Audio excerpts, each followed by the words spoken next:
Let's talk about a clash of titans. Apple Inc., the world's richest tech giant, a company that has redefined how we communicate, work, and play.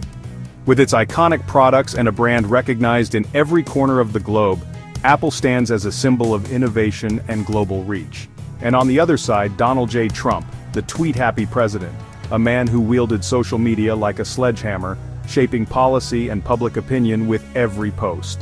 Trump looked at the assembled in China label on iPhones and declared, "Not on my watch, we're building that here."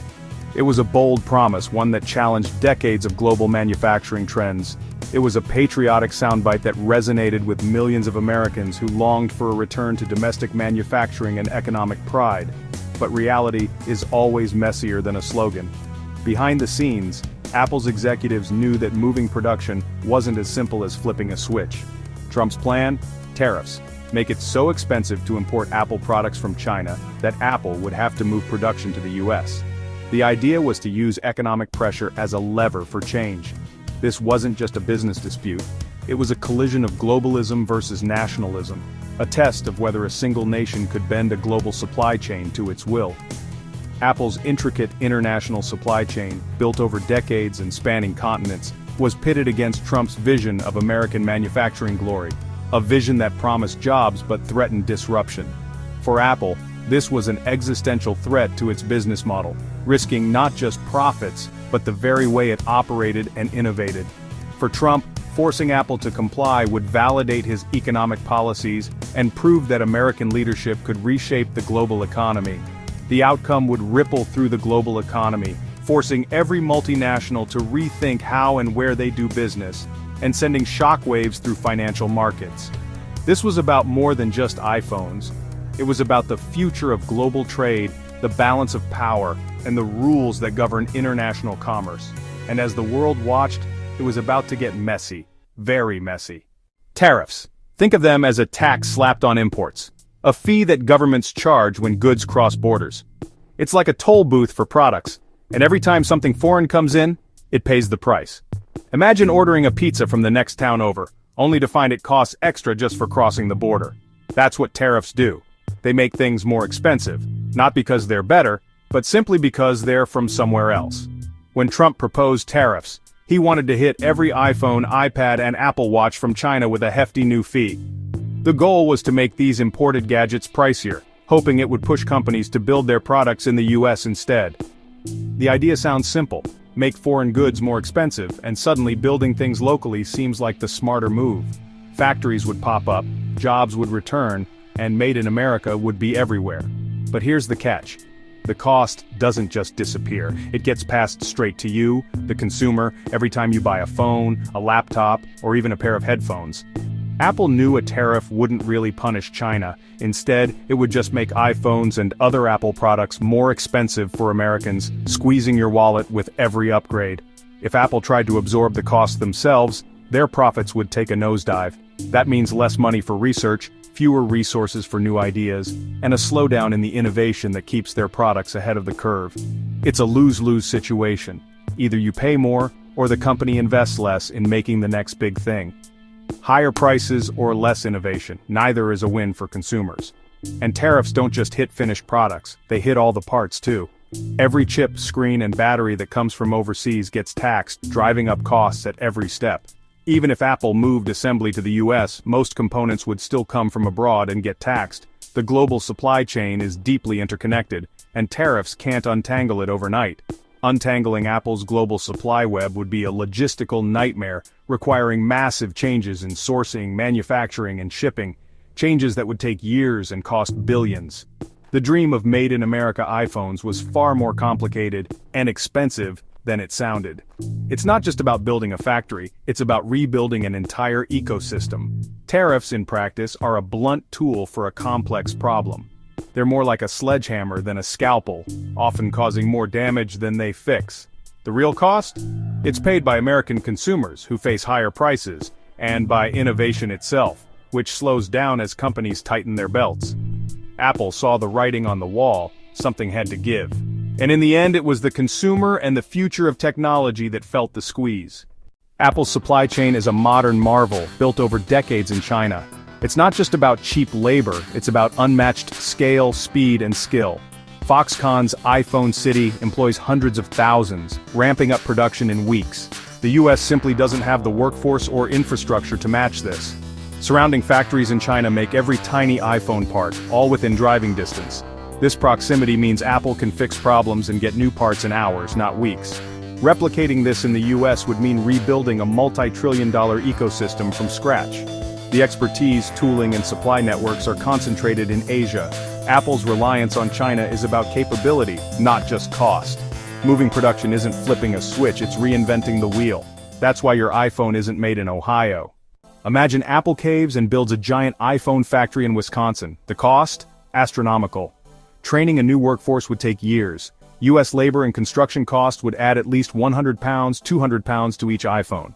If Apple made every component in the US, the price could double. Hello, 2,000 pounds iPhone. Demand would collapse, sales would crater, and innovation would stall. The jobs boom, mostly a fantasy. Modern factories are run by robots, not armies of workers. Only a handful of high-skilled jobs would be created. Tim Cook argued tariffs would hurt American consumers and help rivals like Samsung, who could keep prices stable. Ironically, Trump's policy could cripple Apple and hand victory to foreign competitors. The dream of mass American manufacturing just doesn't fit today's tech reality. Apple needed a smarter solution. The stakes were too high for a simplistic fix. The company had to adapt, or risk losing everything. Tim Cook didn't fight Trump on Twitter. He played a smarter game. First, he built a personal relationship with Trump, calmly explaining that tariffs would hurt American families and help foreign rivals. This won Apple key exemptions from early tariffs. Meanwhile, Apple quietly began diversifying its supply chain. Billions were invested in India and Vietnam, countries with growing labor pools and eager governments. Vietnam became a hub for AirPods and MacBooks, India for iPhones. Apple worked with partners to build new, state-of-the-art factories. This wasn't about abandoning China overnight, but building parallel capabilities. The process was slow, expensive, and complex, but it was insurance against political chaos. Apple's silent pivot was a masterclass in risk management. While others panicked, Apple was already building its escape route. The Cook Doctrine, diplomacy at home, diversification abroad. It would soon prove invaluable. After the first tariff shock, Apple doubled down on diversification. India's small operation became a global export hub, with factories near Chennai and Bengaluru assembling millions of iPhones. The Indian government smoothed the way with incentives and streamlined rules. Vietnam became Apple's Plan B for AirPods, iPads, and MacBooks. Apple could now shift production between countries to dodge tariffs and political shocks. This wasn't just about saving money, it was about survival. The old model of efficiency and consolidation was dead. Apple pioneered a new model resilience through diversification. It was more expensive, but it made Apple far more robust. That bet was about to pay off. In 2024, Trump returned to the White House with a vengeance. Tariffs soared overnight, targeting not just China, but also Europe, Canada, and Mexico. The global economy shuddered, markets panicked, stocks plunged as investors scrambled to make sense of the new trade war. Headlines screamed of uncertainty and the world braced for impact.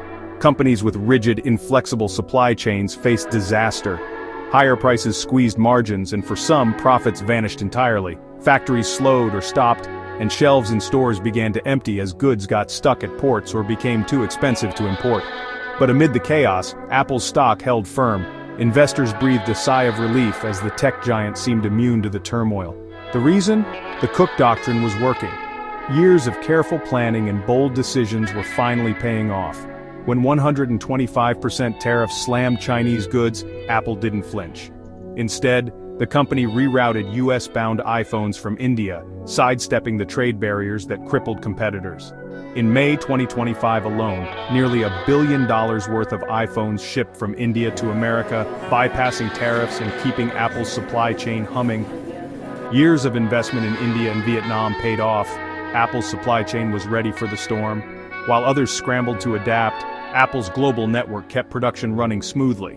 While competitors struggled to keep up, Apple kept shelves stocked and prices stable. Shoppers barely noticed the chaos outside. Trump fumed, insisting Apple should build in the US, but it was too late. The company had already moved beyond the reach of his tariffs. Apple had outmaneuvered him, not with confrontation, but with foresight and strategic vision. Their quiet preparation had become their greatest weapon. The company's resilience was now its greatest asset, Admired by investors and envied by rivals, Apple's quiet strategy had become a public triumph.